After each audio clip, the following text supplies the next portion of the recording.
Hello, hi.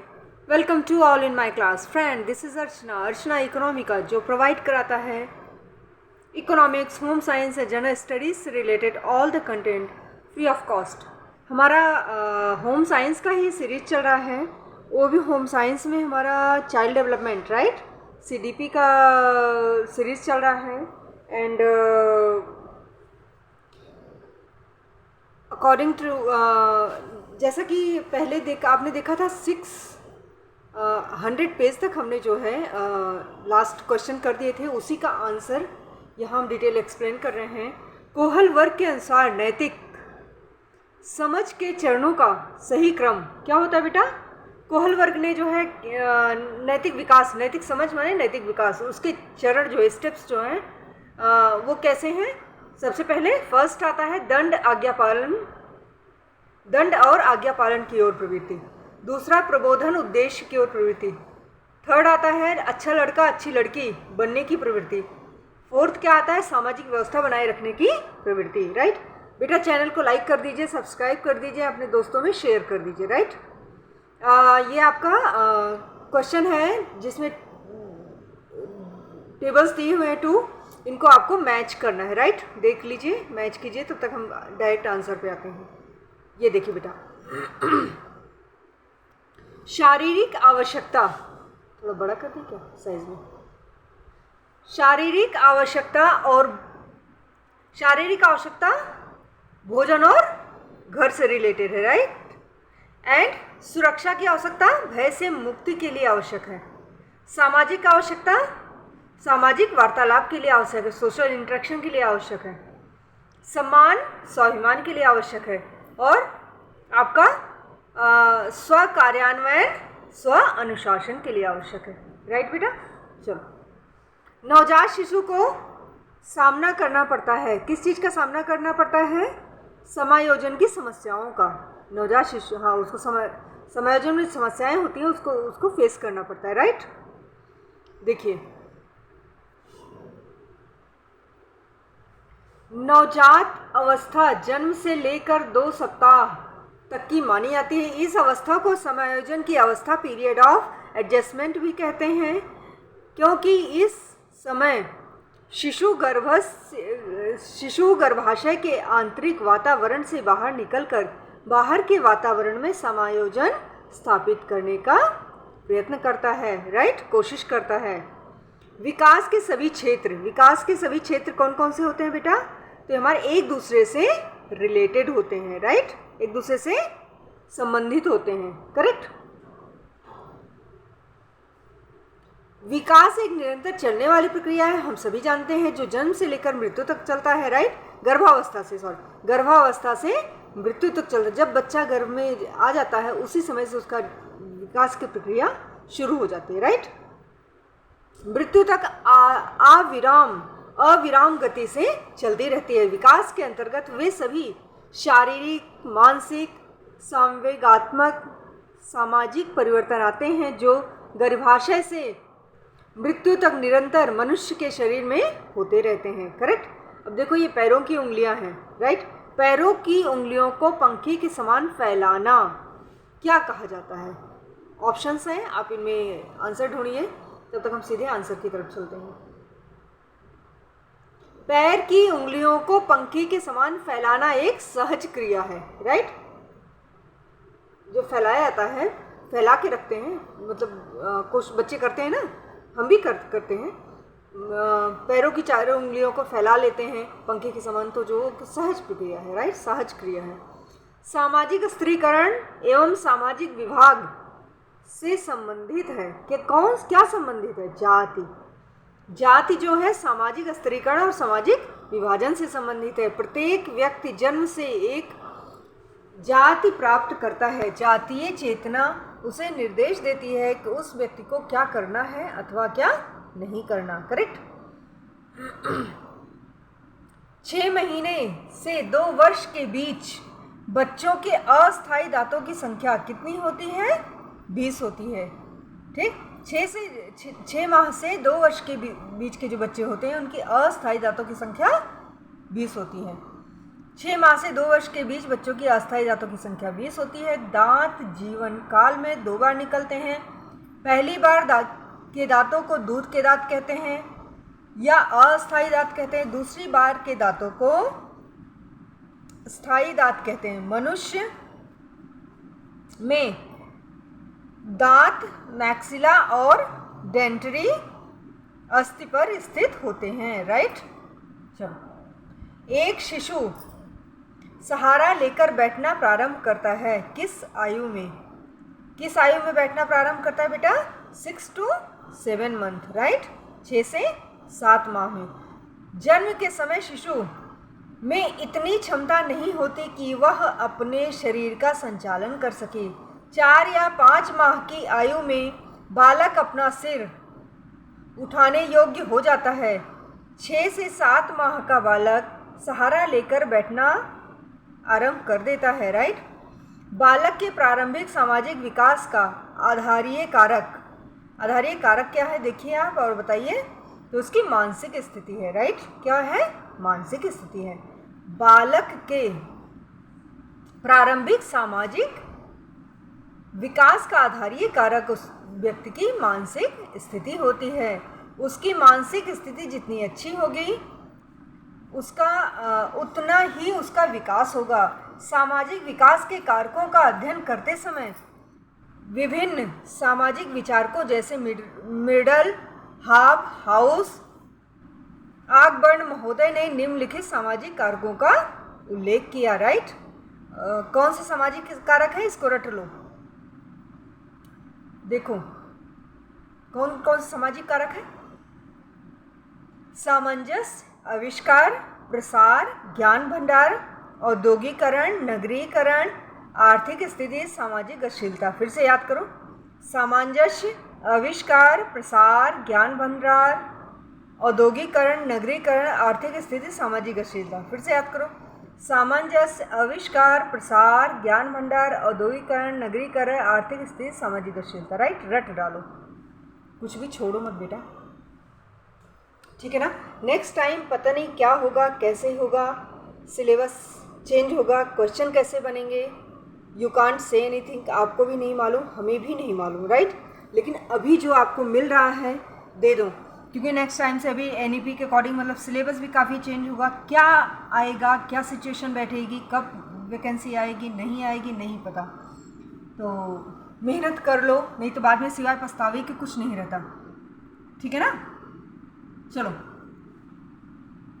First, आसक्ति का आधार विज्ञान सिद्धांत प्रस्तावित किया गया, राइट। आसक्ति का आधार विज्ञान सिद्धांत प्रस्तावित किया गया था बाल्बी द्वारा, राइट। आसक्ति का आधार ऐसे याद करो, आसक्ति का आधार बाल्बी, आसक्ति का आधार बाल्बी या आसक्ति कर दो, आसक्ति बाल्बी आसक्ति, ऐसे माइंड में एकदम कनेक्ट करके रख लो। आसक्ति का आधार विज्ञान सिद्धांत बाल्बी द्वारा दिया गया था। बाल्बी ने लगाव को मनुष्यों के बीच स्थायी मनोवैज्ञानिक जुड़ाव के रूप में परिभाषित किया। स्नेह बंधन बनाने की प्रवृत्ति को वैचारिक रूप दिया तथा विरह से उत्पन्न व्यक्तित्व की समस्याओं व संवेगात्मक पीड़ा के साथ साथ चिंता, गुस्से, उदासी व अलगाव की व्याख्या की, राइट। संवेगात्मक बुद्धि के संप्रत्यय में योग्यता सम्मिलित नहीं है। कौन सी योग्यता सम्मिलित नहीं है? संवेगात्मक बुद्धि के संप्रत्यय में योग्यता सम्मिलित नहीं है।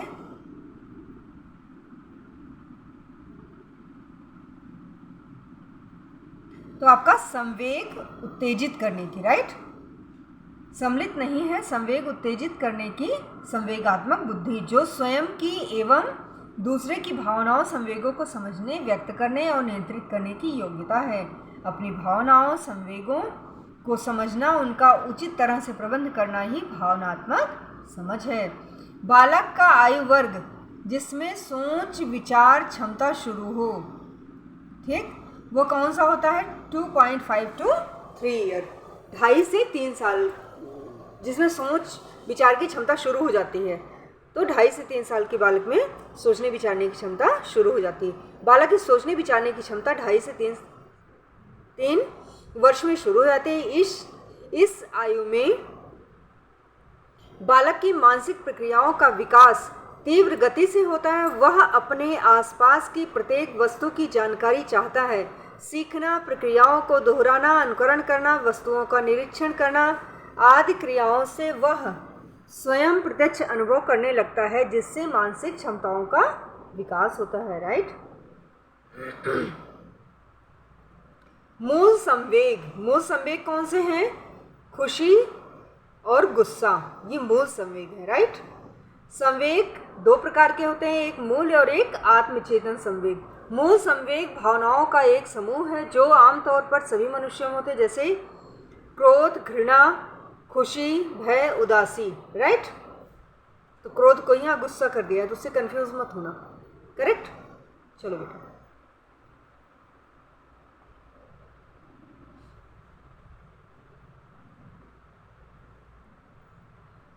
शिशु द्वारा मुंह से भोजन निकालने के इशारे का अर्थ है। राइट।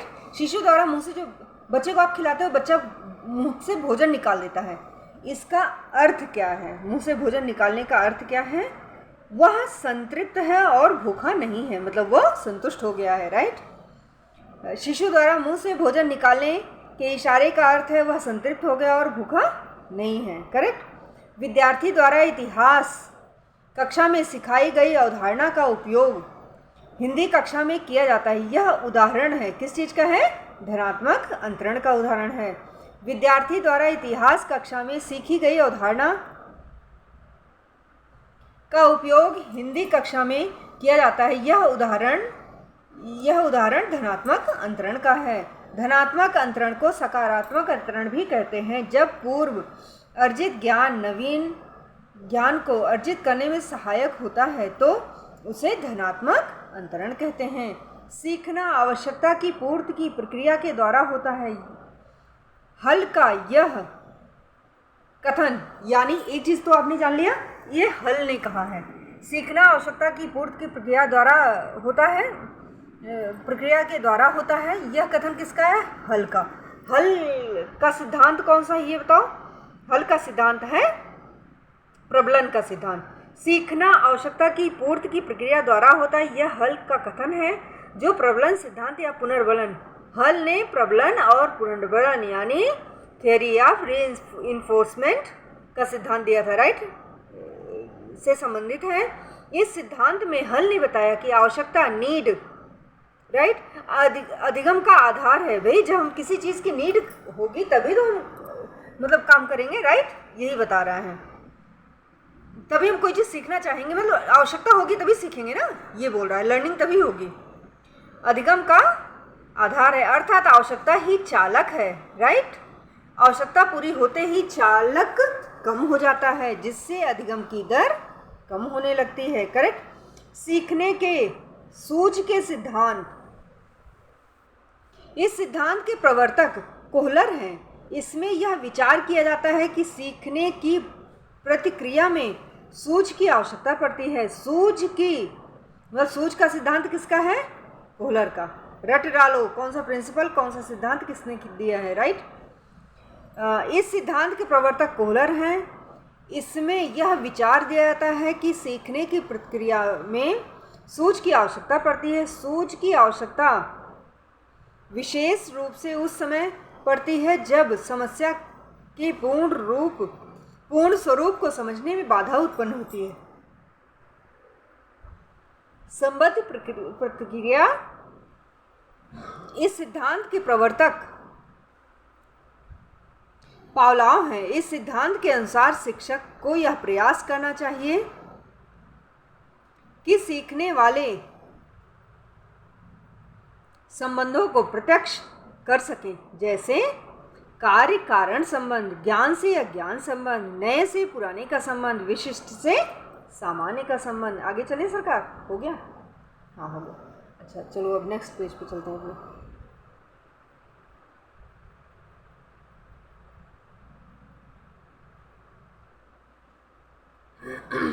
प्रयत्न एवं भूल का सिद्धांत। इस सिद्धांत के प्रवर्तक थॉर्नडाइक हैं। इसमें साधन साध्य से संबंध स्पष्ट न होकर अत्यंत प्रच्छन्न एवं नहीं के बराबर होता है। इसमें सीखने की प्रक्रिया धीरे व क्रमशः होती है। यह एक सुधार की विधि है। जो प्रयास सफल होंगी उनकी आवृत्ति करनी होगी, जो असफल होंगे उन्हें या तो छोड़ देना होगा अथवा उनमें सुधार करना होगा। एक बच्चा इनके द्वारा मोटर स्किल सीख सकता है। किसके द्वारा? सभी विकल्प, माने वो नकल करके भी सीख सकता है, परीक्षण और त्रुटि द्वारा भी सीख सकता है, प्रशिक्षण के द्वारा भी सीख सकता है, राइट। उपरोक्त उदाहरणों में सभी विकल्प सही हैं। एक बच्चा परीक्षण और त्रुटि विधि, नकल करना, प्रशिक्षण द्वारा मोटर स्किल कौशल सीख सकता है। एक बच्चा पहले कार्य करता है तो उससे अनेक त्रुटियां होती हैं, परंतु त्रुटियों को करके वह उनसे सही प्रकार कार्य करना सीख लेता है। इससे वह प्रयास और अभ्यास करना सीख जाता है। बच्चे अपने माता पिता का अनुसरण करके उनसे भी सीखते हैं। स्कूल में शिक्षकों द्वारा प्रशिक्षण कार्य करवाने पर भी वो सीखते हैं, राइट। तनाव यह संचारण के लिए अवरोध है। कैसा अवरोध है? मनोवैज्ञानिक। तनाव नेचुरल सी बात है। स्ट्रेस का मतलब सीधा मनोवैज्ञानिक है। स्ट्रेस यानी तनाव, यह संचारण कम्युनिकेशन के लिए मनोवैज्ञानिक अवरोध है। प्रत्येक व्यक्ति की एक अनूठी संचार शैली होती है। एक तरीका है जिसमें वे एक दूसरे के साथ जानकारी का आदान प्रदान करते हैं। भय का कारण, भय का क्या कारण है? भावनात्मक। भय यानी फेयर का कारण भावनात्मक होता है, इमोशनल हो सकता है। वॉटसन के अनुसार बालक में भय का संवेग जन्म से पाया जाता है, परंतु ब्रिजेश के अनुसार भय का संवेग का उदय 3 माह बाद हो जाता है। भय संवेग इमोशनल के विकास में अधिगम परिपक्वीकरण दोनों की महत्वपूर्ण भूमिका होती है। आदमी उसके मालिक का गुस्सा अपने बच्चे पर निकालता है। आपने देखा होगा कभी जैसे पापा ऑफिस से आते हैं, कभी आपको चिल्लाएंगे, कभी किसी और को चिल्लाएंगे। इसका मतलब क्या है? इसका मतलब है कि ऑफिस में कुछ स्ट्रेस है, बॉस से किसी से कुछ है, वो यहाँ निकल रहा है। या फिर आप ऑफिस में जा रहे हो, घर में अगर कुछ स्ट्रेस है, कोई बातचीत है, कुछ है अनबन, डांट खा के आए हो, तो स्कूल में जाके बने ऐसे ही रहोगे, है ना। अपने दोस्तों पे उतारोगे या कली, मतलब वहाँ कहीं ना कहीं काम पे असर जाएगा। तो ये चीज़ बोला जा रहा है। अपने डाउन पे, जो आपके नीचे वाले हैं उनसे, बॉस पे तो आप कर नहीं सकते, वो खा जाएगा, लेकिन आप अपने डाउन वालों पे कर सकते हैं। तो यही चीज़ बोल रहा है। आदमी उसके मालिक का गुस्सा अपने बच्चों पर निकालता है। यह विस्थापन यानी डिस्प्लेसमेंट का उदाहरण है। इस रक्षात्मक प्रक्रम में व्यक्ति अपनी भावनाओं को किसी वस्तु विशेष से हटाकर दूसरे व्यक्ति या वस्तु से संबंधित कर देता है। सामान्यतः यह भावनाएं आक्रामकता से संबंधित होती हैं। जैसे एक व्यक्ति जो अपने ऑफिस में बॉस से नाराज होकर अपना गुस्सा बॉस की नौकरी छूट जाने के भय से नहीं उतार सकता, राइट, मतलब बॉस पे नहीं उतार सकता, तो वह कहाँ उतारेगा? खुद को नियंत्रित कर लेता है। घर पर पहुंचते ही अपना सारा गुस्सा पत्नी, बच्चों और नौकर पर उतार देता है। ठीक, चलो। बच्चा किस उम्र में सीढ़ियाँ चढ़ना शुरू करता है? तो ये 16 to 18 मंथ, राइट। 16 से 18 महीने की उम्र में बच्चा सीढ़ियाँ चढ़ना शुरू कर देता है। बच्चों में नाखून चबाने की आदत के कारण कुछ भी हो सकते हैं, सिवाय मतलब कोई भी रीज़न, असुरक्षा की भावना, पोषक तत्वों की कमी, आत्मविश्वास की कमी, लेकिन हीन भावना नहीं होता है, राइट। चलो, सामान्यतः बच्चों में मल विसर्जन के नियंत्रण की शक्ति किस उम्र से आती है? 1-2 वर्ष में बच्चे जो है अपना मतलब पॉटी वगैरह कंट्रोल करना सीख जाते हैं, राइट। तो 1 से 2 वर्ष की बीच उम्र में आ जाती है। 5 वर्ष के बालक कागज को कैंची से एक सीधी रेखा में काटने योग्य होते हैं।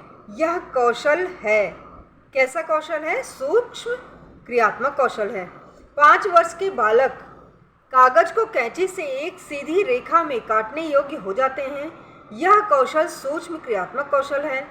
क्रियात्मक विकास को चालक विकास, गत्यात्मक विकास भी कहते हैं। क्रियात्मक विकास के अंतर्गत हाथ, पैर एवं शरीर के अन्य भागों की मांसपेशियों का समन्वय, गति एवं उसकी शक्ति निहित है। व्यवहार करने का निश्चित, स्थायी और विशिष्ट तरीका कहलाता है। क्या कहलाता है? शील गुण। व्यवहार करने का निश्चित, स्थायी और विशिष्ट तरीका शील गुण कहलाता है। बच्चों के व्यवहार के अध्ययन की कौन सी विधि श्रेष्ठ है? बच्चों के व्यवहार के अध्ययन की कौन सी विधि श्रेष्ठ है? तो जो है बच्चों के व्यवहार की अवलोकन विधि सबसे श्रेष्ठ है। बच्चों के व्यवहार के अध्ययन की अवलोकन विधि सबसे श्रेष्ठ है। इसमें बच्चों की दिनचर्या, उनकी मानसिक क्षमता का अवलोकन किया जाता है। माता और शिशु के बीच बनने वाला प्रथम संबंध बंधन क्या है होता है बेटा? लगाव होता है, राइट? लगाव, प्रेम, लगाव, जिसे वात्सल्य बोलते हैं, राइट?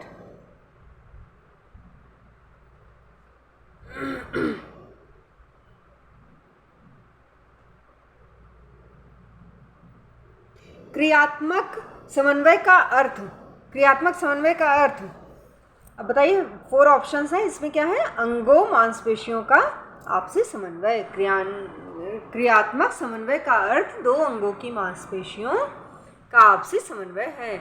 शरीर की विभिन्न मांसपेशियों का विकास क्या है? क्रियात्मक विकास है, राइट?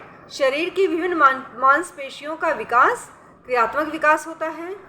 क्रियात्मक विकास से तात्पर्य पेशीय नियंत्रण से है। पेशीय नियंत्रण जन्म के समय तथा उसके बाद भी कुछ समय तक बच्चे नहीं कर पाते, परंतु धीरे धीरे विकास के साथ साथ पेशीय नियंत्रण की क्रिया प्रारंभ हो जाती है। क्रियात्मक विकास की विशेषताएं। क्रियात्मक विकास निश्चित क्रम का अनुसरण करता है। क्रियात्मक विकास सामान्य से विशिष्ट की ओर होता है। क्रियात्मक विकास बड़ी से छोटी मांसपेशियों की ओर होता है। क्रियात्मक विकास मांसपेशियों और तंत्रिकाओं की परिपक्वता पर निर्भर करता है। क्रियात्मक विकास में वैयक्तिक भिन्नताएं पाई जाती हैं। भय संबंधित भाव, भय संबंधित भाव कौन सा है? संकोच करना, शर्माना, राइट? वह बालक जो दोनों हाथों का प्रयोग करे वह कहलाता है, क्या कहलाता है? एम्बीडेक्स्ट्रम, उभय हस्त, राइट? दोनों हाथ का प्रयोग। उभय हस्त तो हिंदी में तो समझ में आ गया, लेकिन अगर इंग्लिश का दे देगा तो वर्सन तो आप वो हो जाओगे, मतलब कंफ्यूज हो जाओगे। इसलिए इंग्लिश को प्रायोरिटी दो, उसको रट लो। Ambidextrous, right? Ambidextrous, right? वह बालक जो दोनों हाथों को प्रयोग करते हैं एम्बीडेक्स्ट्रस कहलाते हैं, उभय हस्त कहलाते हैं। डैनियल गोलमैन द्वारा प्रतिपादित संवेगात्मक बुद्धि का आयाम नहीं है, स्वप्रबंधन नहीं है। मतलब डैनियल गोलमैन ने जो है संवेगात्मक बुद्धि का आयाम जो है स्व जागरूकता को बताया है, स्व सामर्थ्य का बताया है, सामाजिक कौशल का बताया है, करेक्ट? स्वप्रबंध डैनियल गोलमैन द्वारा प्रतिपादित संवेगात्मक बुद्धि का आयाम नहीं है, राइट? ये आपका क्वेश्चन है और इसके ऑप्शंस दिए हुए हैं। आगे चलिए, तब तक ऑप्शंस देख लीजिए, क्वेश्चन देख लीजिए। विकासात्मक उपलब्धि के क्रम में व्यवस्थित कीजिए, ठीक है ना? सिस्टमेटिक उसमें लगाना है, आप लगाइए, तब तक हम सीधे आंसर पे आते हैं। चलिए, विकासात्मक उपलब्धि का क्रम। सबसे पहले पैजामा पहनना और उतारना। सबसे पहले क्या आता है? पैजामा को पहनना और उतारना। बड़े बटनों को बंद करना और खोलना। उसके बाद सरल अक्षरों आकारों की नकल करना। जूते के तमसे या फीते बांधना उसके बाद आता है, करेक्ट? ये हो गया हमारा, ये हमारे 2 टेबल्स हैं, राइट? इनको मैच करना है, करेक्ट? चलिए आ जाइए। अंकुरण वैज्ञानिक अनुभव है, हाँ ठीक है ना? साम्य धारण पियाजे ने कहा। आकस्मिक शिशु मृत्यु संलक्षण यानी पेट के बल एवं नरम सतह पर सोना। करेक्ट। आकस्मिक शिशु मृत्यु संलक्षण पेट के बल एवं नरम सतह पर सोना। करेक्ट। किंडरगार्टन प्रॉब्लम नहीं दिया, राइट। चलो अब ये बोल रहा है, वो भी यहाँ भी मतलब आपको मैच करना है, राइट। पढ़ लीजिए और मैच कीजिए, तब तक हम आंसर पे आते हैं। चूसना और आँख झपकना स्थायी क्रिया है। जन्म के समय वजन, शिशु का वजन जो है 2.5 किलोग्राम से कम हो तो स्मॉल फॉर डेट, राइट। रिक्त नीड यानी अकेलापन। उद्दीपनों का युग्मीकरण यानी क्लासिकल अनुकूलन। करेक्ट। चलो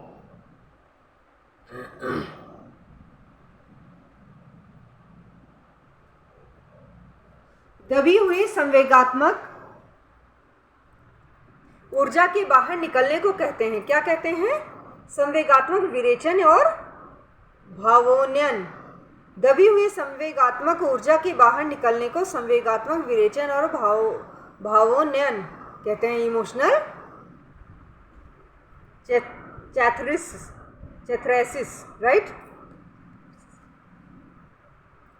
इमोशनल कैथारेसिस, वो कंफ्यूज हो गया, CH लग रहा था ऐसे। चलो, शैशव काल के दौरान भावनात्मक विकास के निम्न में से कौन से मील के पत्थर होते हैं? तो देख लो चारों और बताओ कौन से होते हैं। हम आंसर पे आते हैं। शैशव काल के दौरान भावनात्मक विकास के लिए मील के पत्थर कौन कौन से होते हैं? पृथक्करण, दुश्चिंता, सामाजिक मुस्कुराहट, विचित्र दुश्चिंता। ठीक, ये भी हमारे देखिए टेबल से इनको मैच करने हैं, राइट आपके। हम आंसर पे आते हैं सीधे। बड़ी जीपों को बंद करना और खोलना, जो होते हैं जिप्स, उसमें बड़ी जीपों को बंद करना और खोलना क्या कहलाते हैं? मतलब क्या कहलाते नहीं, एज बता रहे, एज से कनेक्ट करना है। तो 2 से 3 वर्ष में बच्चा सीख जाता है। ऊर्ध्वाधर रेखा और वृत्त की नकल करना 3 से 4 वर्ष में सीख जाता है, राइट। रेखा पर कैंची से काटना 4 से 5 वर्ष में सीख जाता है। बाइसिकल पर सवारी करना 8 से 10 वर्ष में सीख जाता है। जूते की लैस बांधना 5 से 6 वर्ष में सीख जाता है। करेक्ट। ये हमारे स्टेटमेंट हैं और इनके रीजंस हैं, राइट। आप देखिए, दोनों पढ़िए और हम नेक्स्ट उस पे चलते हैं। तो ये हमारा दोनों सही है, दोनों सही है, फिर हम पढ़ लेते हैं। अध्ययनों में यह पाया गया है कि द्विभाषी बच्चों को कई प्रकार के संज्ञानात्मक सिद्धांत परीक्षणों में एक भाषी बच्चों की तुलना में अधिक अंक प्राप्त होते हैं। क्लियर? जब दोनों लैंग्वेज जान रहा है तो क्या होगा? ज़्यादा अंक, क्योंकि दोनों का जैसे आपका ग्रामर होगा वो सेम हो जाएगा। तो अगर इंग्लिश में भी पढ़ा, हिंदी में पढ़ा तो उसका स्ट्रॉन्ग हो गया, राइट। ये बात बता रहे हैं। एप्लीकेशन पढ़ा, चलो एप्लीकेशन लिखा है यहाँ, आपका क्या लिखा है? प्रार्थना पत्र लिखा है, तब भी आपका हो जाएगा, वही बता रहे हैं। अच्छा चलो, द्विभाषी बच्चों को क्यों, रीज़न पूछ रहे हैं। द्विभाषी बच्चों को संदर्भ विशेषकर वह अनेकार्थक और विरोधात्मक है से संगत परिवर्तनों पर अपना ध्यान केंद्रित करने के लिए प्रशिक्षित करता है। करेक्ट। फिर आपका आता है बेटा, फिर यहाँ आपके टेबल्स ही आ गए, इनको भी एज से और दूसरे टेबल से मैच करना है, राइट। हम आंसर पे आते हैं। अच्छा सेम आ गया, नहीं, 2 से 3 वर्ष का बालक सामान्य वस्त्र पहनना और उतारना सीख जाता है। 3 से 4 वर्ष का बालक बटन लगाना और खोलना सीख जाता है। 4 से 5 वर्ष का बालक त्रिभुज और क्रॉस देखकर बनाना सीख जाता है। 5 से 6 वर्ष का बालक जूतों के फीते बांधना सीख जाता है। ईर्ष्या एक भावना है। ईर्ष्या कैसी भावना है? जेलसी जो होती है ना, ये कैसी भावना है? यह नकारात्मक भावना है। ठीक, वेट, हाँ चलो। तो जेलसी एक निगेटिव इमोशन है, राइट। संवेग ऐसी अवस्था है जिसमें व्यक्ति किसी न किसी रूप में विचलित या उद्वेलित होता है।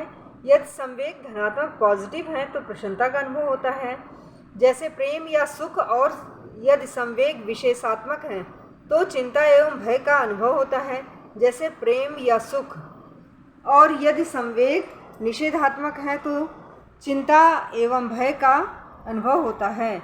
संवेग एक ऐसी प्रक्रिया है जिसमें मानसिक और शारीरिक दोनों प्रकार की प्रक्रियाएं शामिल हैं। करेक्ट? आई थिंक पूरा हो गया क्या? हाँ बेटा, it was all about for today, right? And next video में हम चलते हैं। तो हमारा क्वेश्चन नंबर कौन सा है लास्ट? ये क्वेश्चन हमारा है इसी क्वेश्चन के बाद, ठीक है ना? पेज नंबर 65 है, ध्यान रखना। इसके बाद हम जो है आएंगे सीधा आंसर को।